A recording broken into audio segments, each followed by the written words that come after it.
The scalpel is inches from my skin when the doors bang open.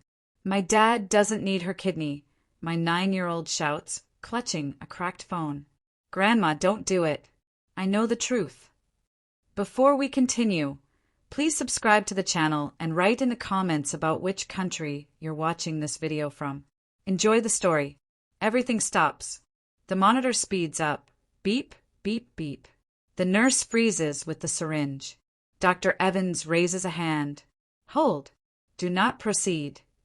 I can't lift my head, but I see him, Mario. Mud on his sneakers. Shirt half tucked. Small body. Big courage. On the other side of the glass, my daughter-in-law, Rebecca, slams her palm against it. Security. Get him out. Her voice cracks on the last word. Dr. Evans doesn't look away from Mario. Son, if you have something, say it now. My shoulder strap bites. The light burns white. My mouth tastes like pennies. Seconds ago, I was about to lose a piece of myself. Now my grandson stands between me and the knife. Grandma, he says, voice shaking but steady enough, I brought proof. Rebecca's face drains. Her hand slides down the glass. For a heartbeat, she looks like the floor moved. What proof? The surgeon asks. Mario lifts the phone with both hands. The screen is spider-cracked, battery red. A recording. From last week. In our kitchen. A nurse whispers, "Oh my God." I stare at the boy I read to at night, the one who counts planes from our porch. His hands don't shake now. Mine do. Rebecca finds breath. He's a child. He doesn't understand what he heard. But it isn't a shout anymore. It's a plea. Dr. Evans looks at me. Ma'am, if there's credible evidence, we suspend immediately. Do you want us to listen? Adam, my firstborn, is in the next room, thin and gray, waiting for the kidney I promised. I think of lunches packed, second job, the day Rebecca slid forms across my table and said, "Only you match." It's your duty. Duty. The word that made me sign. I nodded at Mario. Play it. The speaker crackles. Chair legs scrape tiles. A woman's voice, low, careful, fills the room. Don't worry. I switched the pills already. His numbers will drop by Friday. A man muffled. Are you sure? It must look natural. It will, the woman answers. After the transplant, we get access to everything. Data. Accounts. He can't block us this time. Water runs. Dishes clink. Then the same woman again, bright and sweet.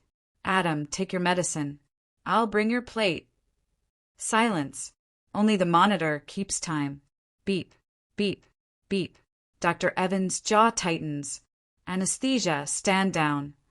To a nurse, call security. Page risk and legal. Hold the donor. Rebecca pounds the glass again. That's fake. He edited it. Words tangle. Hee. Mario lowers the phone, breathing hard. I recorded it. Mom didn't know I was on the stairs. Mom.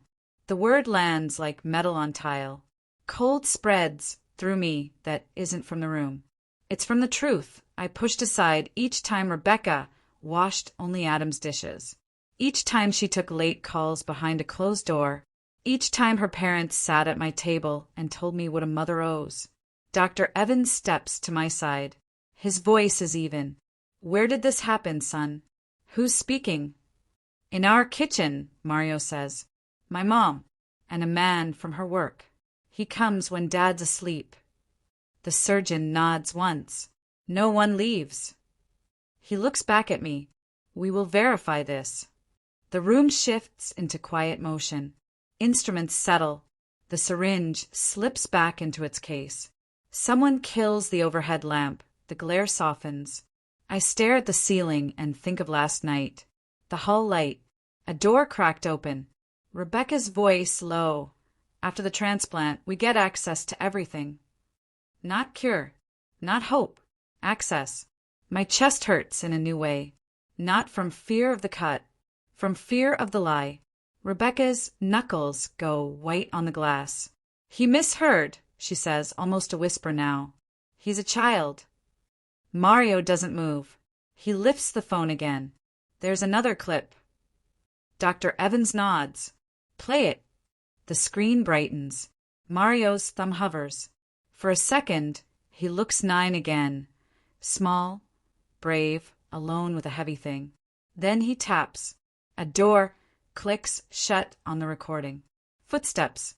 The man's voice. What about the donor? The woman. She won't say no. We made sure. How? A pause. Then, softly, like a smile, family. A nurse draws in a breath through her teeth. My strap creaks as my chest rises. The word settles like a stone. Family, used like a tool. Dr. Evans signals the team. We're done here for now. Move her to hold. I want that audio secured. The bed locks release. We started to roll. Mario steps back, still holding the phone, eyes on me. He looks sorry. He looks relieved. He looks like a child who did the hardest thing he's ever done. As we pass the glass, Rebecca presses close. Our eyes meet. For the first time, she looked afraid of me, not for me. The doors open. Cool hallway air touches my face. The ceiling tiles slide by, one after another, like pages in a book I thought I knew, until someone read me a line I couldn't forget. They wheel me into a quiet hold room. No bright lamp. No metal tray.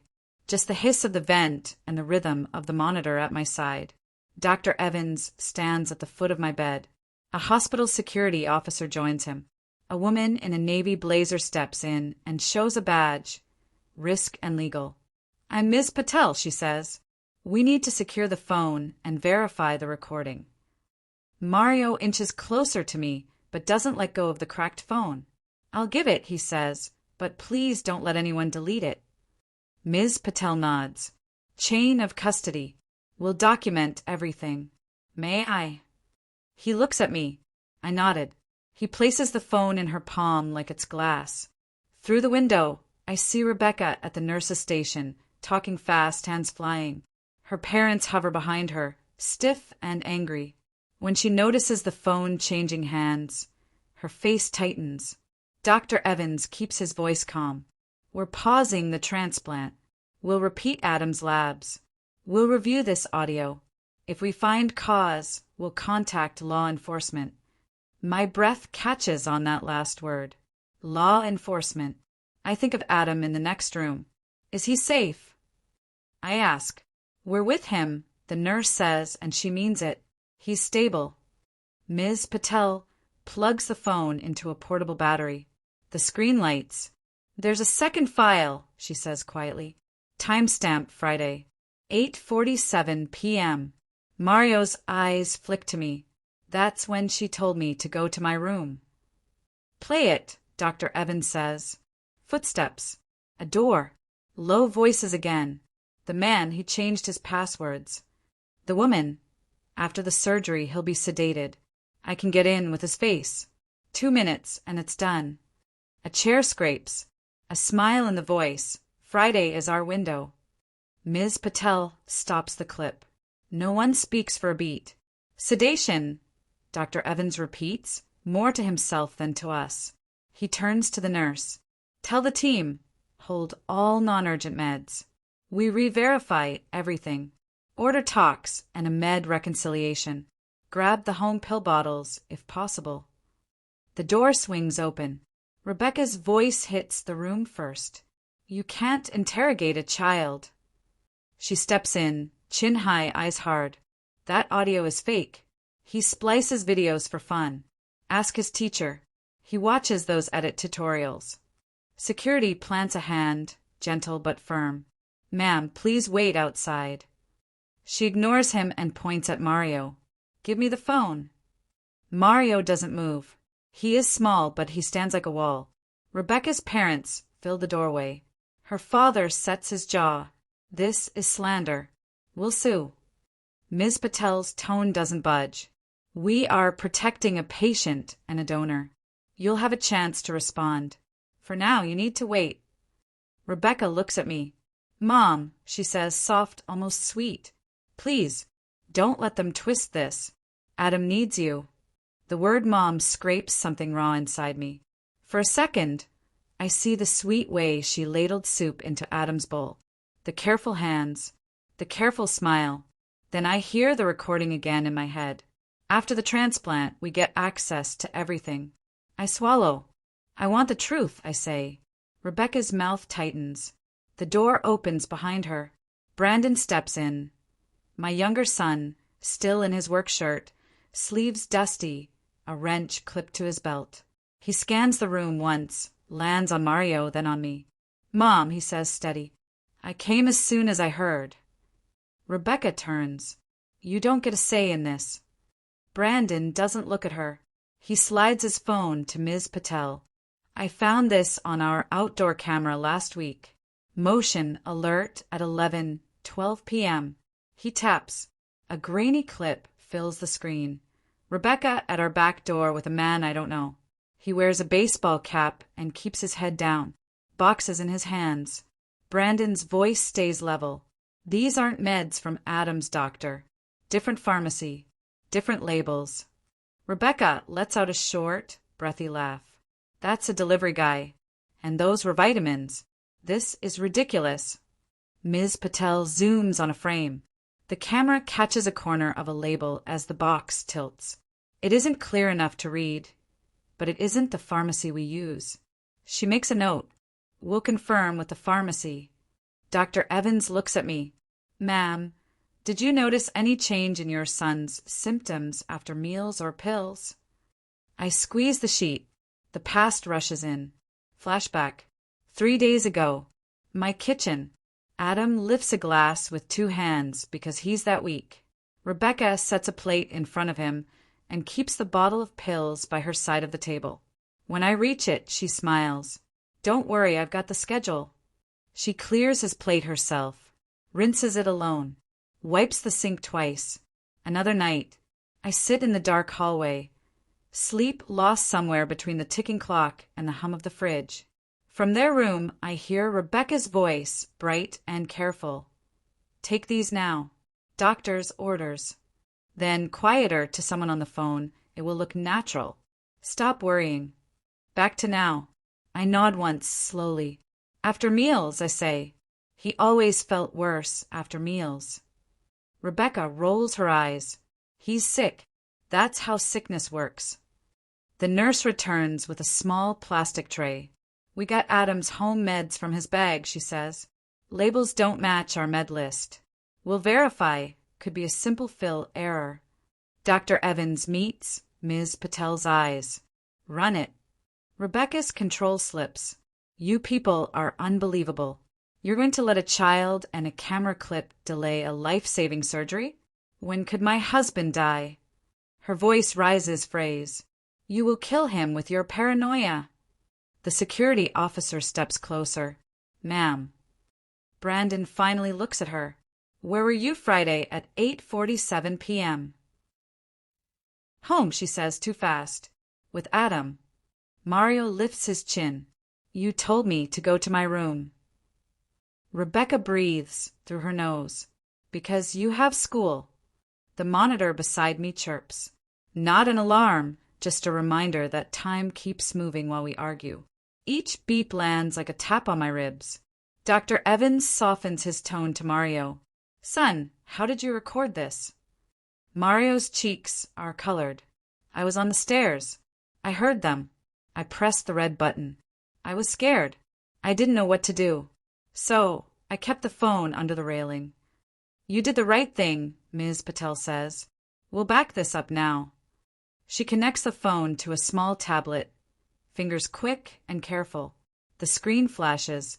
A progress bar fills. 10%, 23%, 41%, and then freezes. The phone buzzes. Battery icon flickers. Come on, Ms. Patel murmurs. She taps again.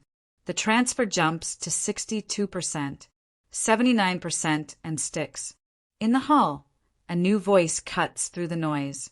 A man asks the desk for directions by name, Dr. Evans.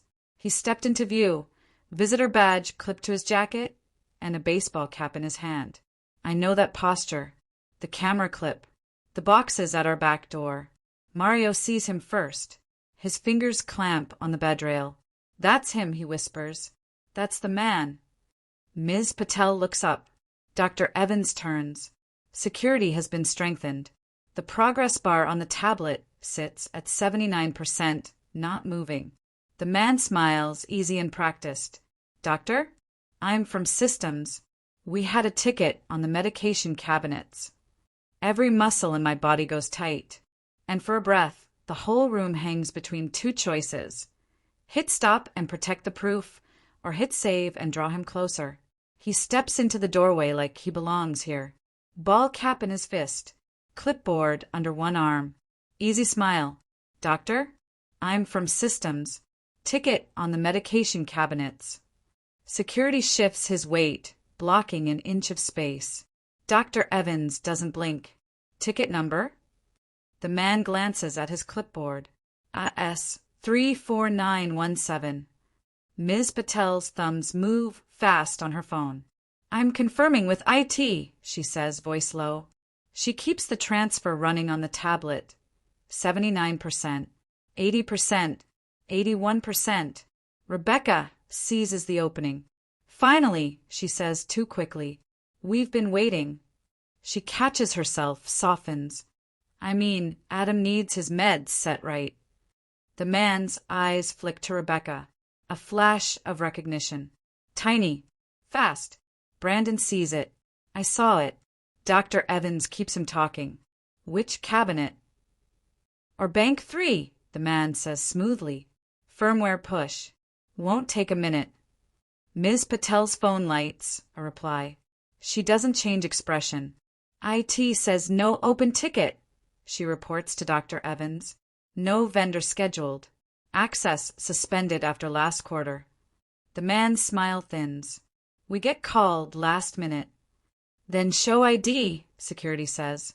The man holds up a plastic card on a lanyard. Ms. Patel scans the barcode with her phone. The screen chirps. Inactive. A tiny silence. The tablet creeps to 87%. Rebecca steps forward, palms up. He's new. It's a mix-up. Systems never update paperwork.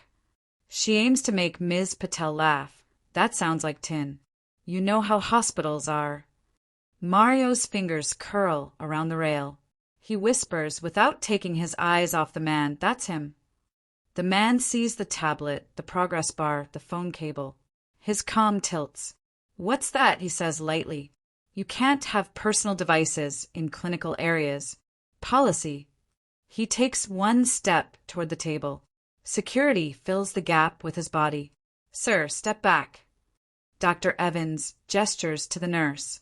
Please escort this gentleman to facilities to verify his credentials. The man tenses, only for breath. Then the smile returns. Sure. Let's not make a scene. He doesn't move. The door nudges open behind him. A second nurse slips in with a gray bin of pill bottles and a printout. From Adam's bag, she says to Dr. Evans. We matched label to list. 2 don't line up. She holds up a small orange bottle. Label says iron supplement. Imprint on the pills is not iron. It's a diuretic. A water pill. My breath catches. After meals, he always felt worse. The nurse shows the printout. Not on his med profile. Not prescribed here. Rebecca's chin lifts. We changed brands, she says. It's the same thing. It isn't, the nurse answers, gentle but firm. Ms. Patel's eyes cut to me, then to the man in the doorway. Where did these come from? Northside Pharmacy, Rebecca says quickly. We had to switch. Insurance. Brandon already has his phone out. I called Northside this morning, he says. They have no record of Adam. Not one fill. Rebecca laughs again. It sounds brittle. Privacy laws. They won't tell you. I'm on the account, Brandon says. I pay for him. The tablet ticks to 94%. The man from the doorway angles his shoulder, just an inch, just enough to see the cable. His eyes move like someone measuring space and time. Ms. Patel notices. She places her hand on the cable, and doesn't move it. Her voice stays calm. Sir, last chance. Facilities, or we call the city police. A thin muscle jumps in his jaw. No need, he says. He raises his hands, casually, like a magician about to show empty palms. Let's all relax. The tablet hits 98%. 99%. Rebecca cannot help it. Kyle, she hisses. His head snaps toward her. The name hangs in the room like a dropped tool. Ms. Patel says very quietly, thank you. 100%. The tablet chimes. Backup complete. Security, she says, not quiet anymore. Please detain Mr. Barrett and place him in the visitor office. I'll notify hospital police. The smile vanishes. Kyle lunges, not at security, but at the table. His hand goes straight for the cable. Brandon moves first. Big step. Shoulder check. The gray bin clatters. Pill bottles scatter across the floor. Security clamps Kyle's arm, twists pins. The clipboard skids under the bed. Rebecca screams. Stop. He didn't. This is illegal. We'll sue all of you. Mario flinches, but doesn't let go of the rail. He is breathing fast, eyes wide, but he doesn't look away. Ms. Patel tucks the backed-up device into her jacket pocket. We're done, she says. Her hands are steady.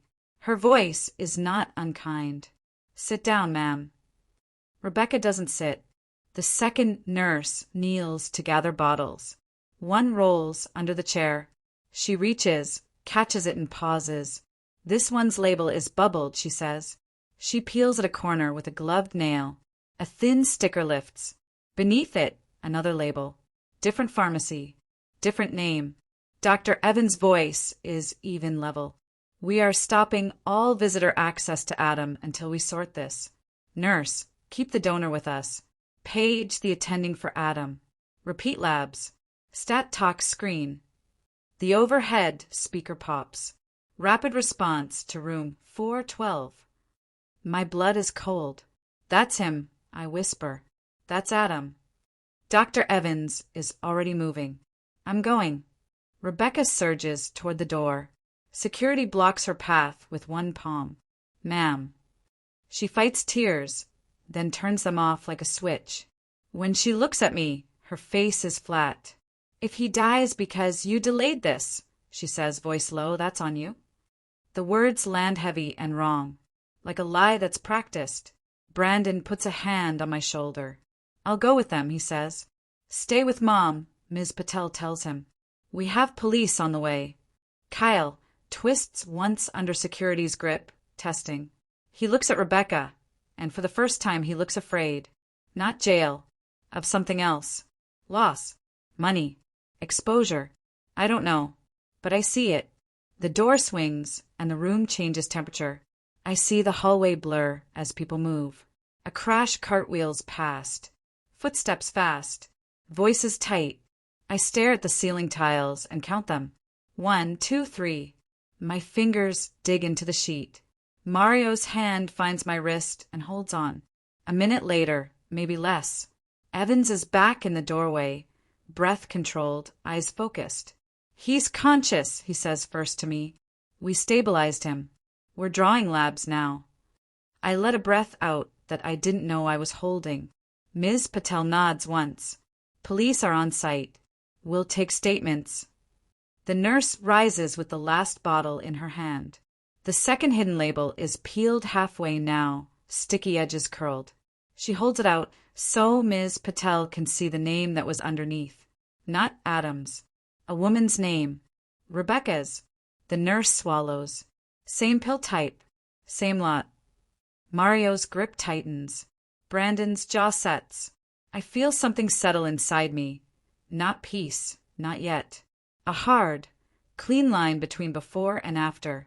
Down the hall, a monitor alarms, then quiets. In our room, the backed-up phone rests like a small, beating heart in Ms. Patel's pocket.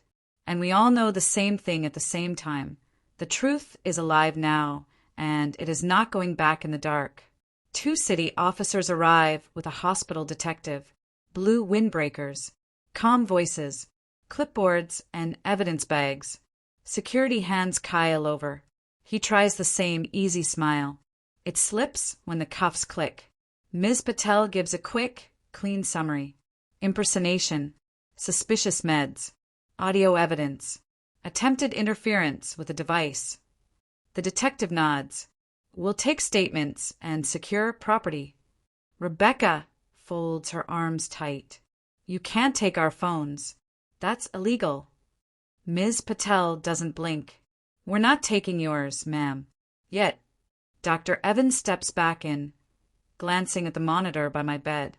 Update on Adam, he says to me first. BP better. We started fluids. We drew urgent labs and a toxicology screen. Did you find something? My voice comes out thin. He keeps it steady. Preliminary urine suggests a diuretic, not prescribed, that can push kidney numbers in the wrong direction. I breathe once, slowly. The air feels heavier and cleaner at the same time. Rebecca turns on him. So, now drinking water is a crime? People take water pills all the time. Not without a doctor, he says. The detective opens a small notebook. Names for the record. We give them. They write them down. Mario stays by my wrist, shoulder pressed to the bed, quiet and still like a small anchor. The second nurse returns with a sealed bag. We catalog the home meds, she says. 2 labels don't match imprints. One has a second label underneath. Another bottle's lot number is altered. Ms. Patel takes the bag. Chain of custody, she tells the detective. He looks at Rebecca. Where did these come from? Insurance, switched pharmacies, she says. Ask them. We will. Brandon clears his throat. There's something else, he says. He pulls a folded envelope from his back pocket and hands it to Ms. Patel. Adam gave this to me a week ago. Told me to hold it. She slides out a single page. I recognize Adam's handwriting, block letters neat, careful. Brandon reads, because my eyes are blurring. Change of beneficiaries. He wanted to move certain accounts out of joint access. He asked me to schedule it with the bank on Monday. Brandon swallows. Then he got worse. Rebecca's face doesn't move for a second. Then her mouth tilts. Everyone rearranges paperwork when they're sick. The detective raises an eyebrow. Everyone doesn't fake labels. Rebecca flares. You have no proof, Mom, Mario says softly, and the room goes very quiet. He looks at the detective. There's something I didn't tell yet. Ms. Patel nods, gentle. Go ahead. Mario stares at his shoes and then up again, brave. Last Friday, I woke up for water. I saw Mom by Dad's bed.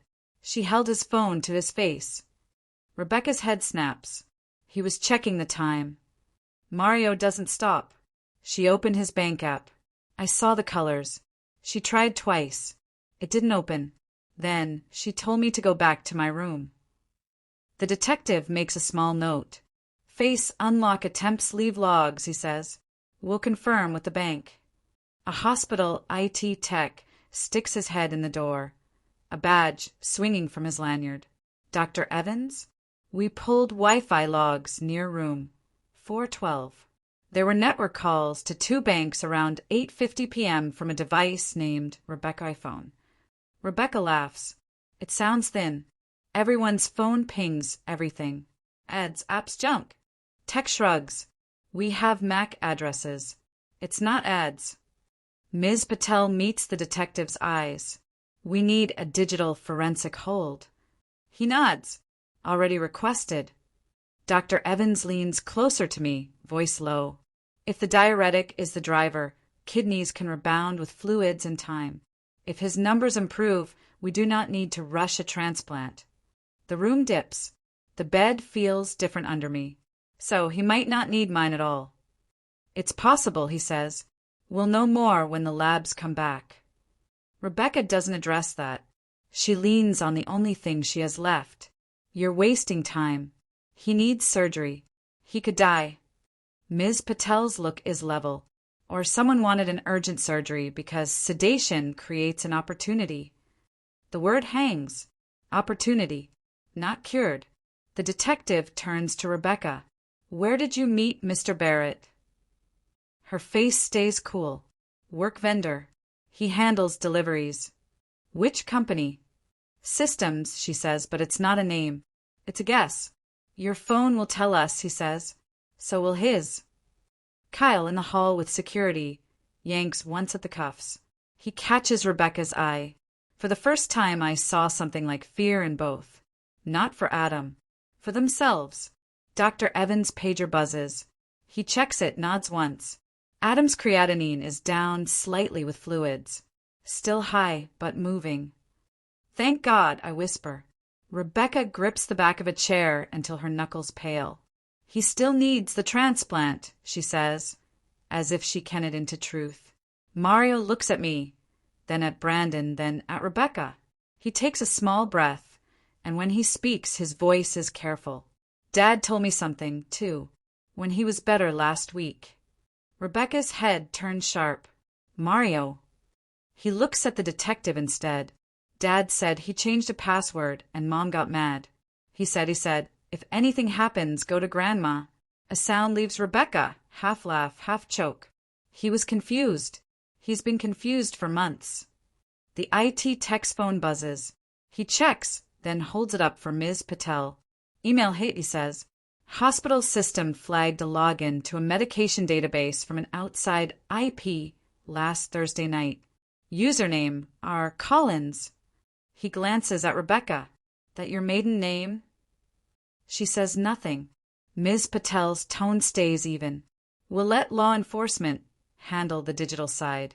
We'll handle the patient side. The nurse reappears with a new tray. Doctor, tox screen prelims, she says. Positive for loop diuretic. Concentration high for prescribed use. Thank you, Dr. Evans says. His jaw sets. That changes our timeline. We support, we monitor. No surgery today. Rebecca slams a palm into the wall and then catches herself. When she faces me, her mouth smiles, but her eyes don't. You think you won, she says softly. You think this makes you a good mother. I don't answer. I put my hand over Mario's, small and warm against my skin. The detective tucks the pill bottle bag away.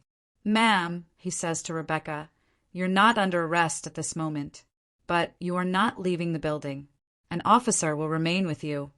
She stares at him, then at Kyle, then at the door to Adam's hall. When she speaks, it's to me. He'll believe me, she says. He always does. Brandon steps forward. His voice is quiet and tiring.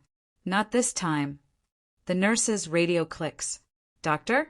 Patient in 412 is asking for his mom. A voice says, he's awake. For a moment, I couldn't breathe. Then I can. Dr. Evans turns to me.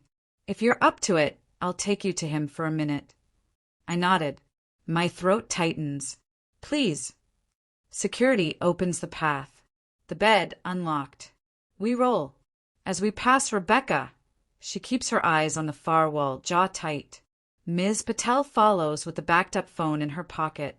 The detective falls in step with security and Kyle. The hall is cooler. The air smells like sanitizer and coffee. We turn the corner, and I see the door open to 412. Adam is propped up, pale but present. He looks at me first, then at Mario, then past us to the cluster of people behind. His eyes focus. He swallows. Mom, he says, voice rough. I need to tell you something. About the house. About why she wanted this. The room seems to lean toward him. What is it? I ask. He blinks once, steadying. I signed papers last week, he says. I changed everything. And she found out. Changed what? Brandon asks. Adam looks straight at Rebecca in the doorway. For the first time, she looked away. My will, he says, and the deed. He closes his eyes for a second, then opens them. She wasn't going to inherit the house. You were. The monitor ticks on. The detective takes a slow breath. Ms. Patel's hand settles over the phone in her pocket like it's a heartbeat. And somewhere in the bottom of my chest, a new fear stirs with a new relief, because now we know why. But we do not know what she'll do next. Adam's words hang in the room like a door, finally opening. My will, he says, and the deed. I change them. The house goes to Mom. Rebecca stares at the floor, tile like it can answer her. When she looks up, her face is smooth again, too smooth. He's confused, she says to the detective. He's been confused for months. Dr. Evans checks the drip line, then Adam's eyes. He's oriented, the doctor says calm. He knows who he is and where he is. The detective nods to Ms. Patel. Let's finish securing evidence. The security officer crouches and pulls the clipboard from under my bed where it slid during the struggle. He opens it and whistles under his breath. Inside, a thin roll of white labels, a small razor, a folded pharmacy bag with the logo cut off, and a page printed with a hospital floor map, the medication rooms circled in red. Ms. Patel holds up the labels with tweezers. These are blank overlays, she says quietly. You print them at home and cover the real ones. The detective's jaw sets. We've seen this in other scams, he says. Push labs in the wrong direction. Force urgency. Strike while access is open. Rebecca laughs flat. Scams? You found stickers. That proves nothing. The hospital IT tech appears again, a tablet in his hand. One more thing, he says. We pulled door access logs. The med database login from our Collins was followed 3 minutes later by a badge swipe to a locked hallway. Badge ID linked to Mr. Barrett's vendor card. Time stamps match your audio. Rebecca doesn't move. Her eyes do. They find Kyle in the hall, cuffed and quiet now. Whatever they say to each other isn't words.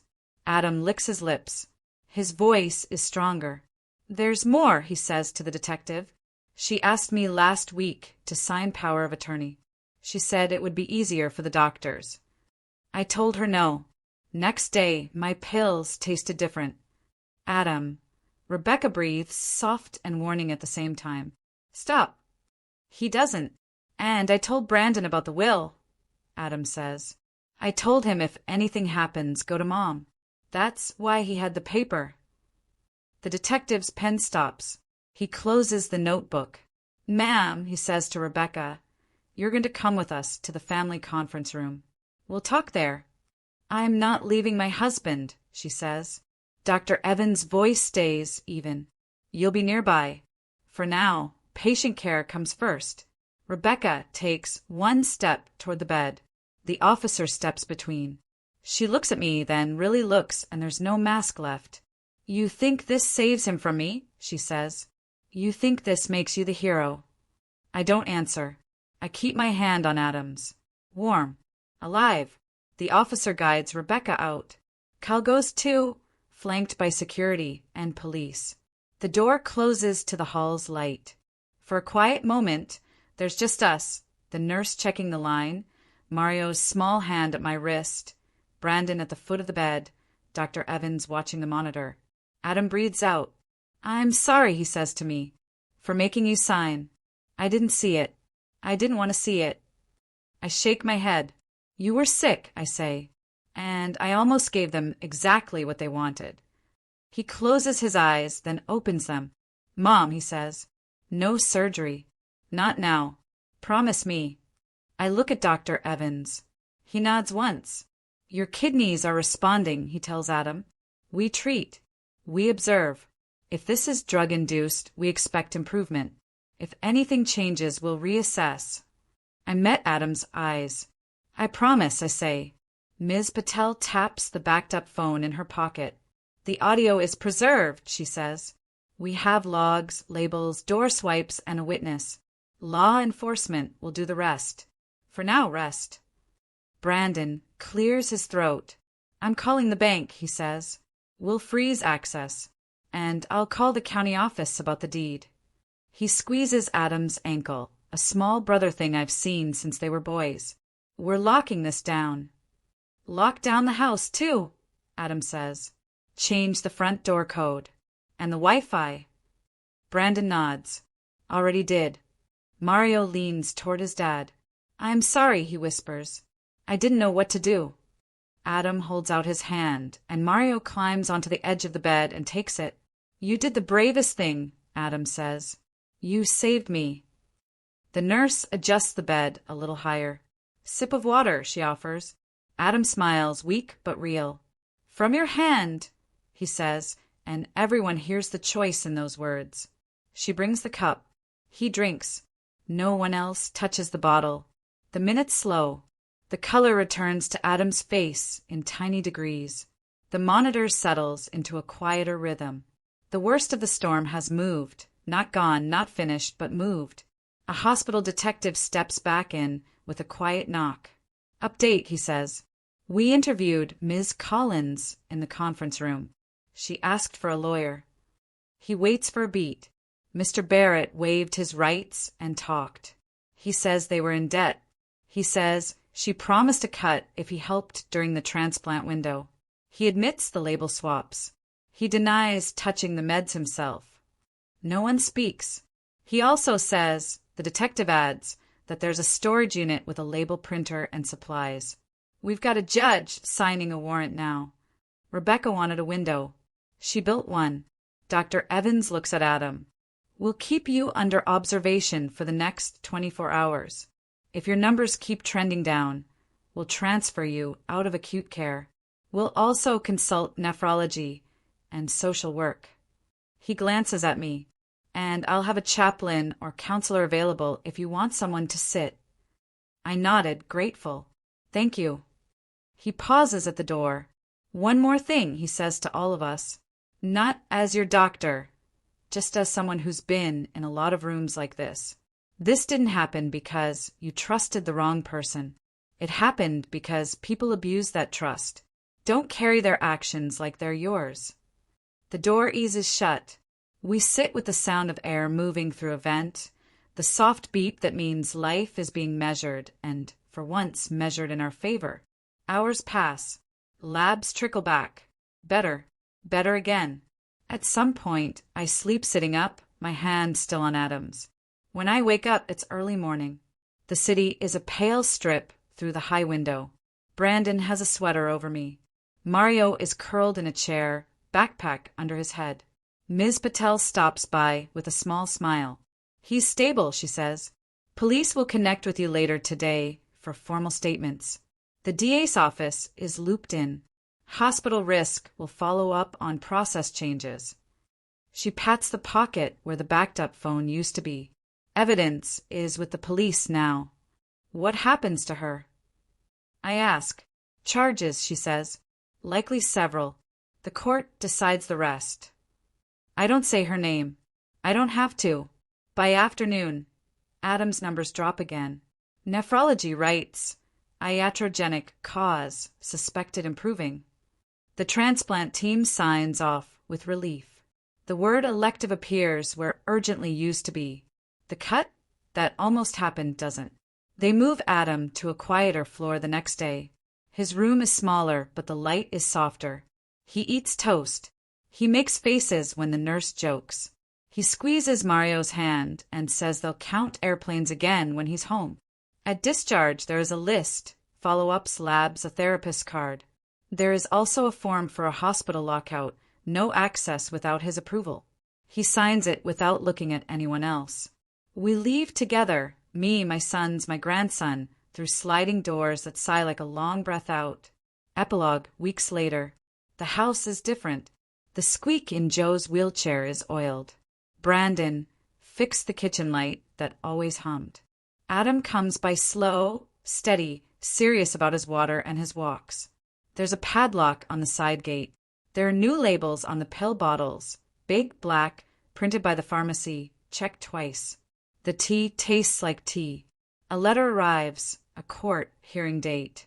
Another, bank confirmation. Another, a simple note from Ms. Patel. "Your case changed a policy. Thank you." I pin it to the corkboard near the fridge beside Mario's drawings. He's taken a picture of a hospital bed with a superhero cape hanging from the rail. On the cape, he's drawn a small, cracked phone with a big, bright check mark. Sometimes, late, I still hear the monitor beep. I still see the light above the table. I still feel the strap bite my shoulder. When that happens, I go to the backyard and sit in the evening air and smell the smell of cut grass and the sound of the neighbor's dog. I think about doors, how they slam open, how they close, how they save you when you walk through the right one. People in our neighborhood still say, a mother's duty is everything. I don't argue. I just pour tea and say, a mother's duty is also to ask questions. And then I tell them a story about a cut that didn't happen, a boy who pressed record, and a family that chose daylight over silence. Adam listens the first time I tell it. He puts his hand over mine on the table, gently, like he's picking up something fragile. You saved me, he says. I shake my head. We saved you, I say. Together. He smiles. It reaches his eyes. And somewhere, far from the bright lamp, the truth keeps doing what it does best. It stays.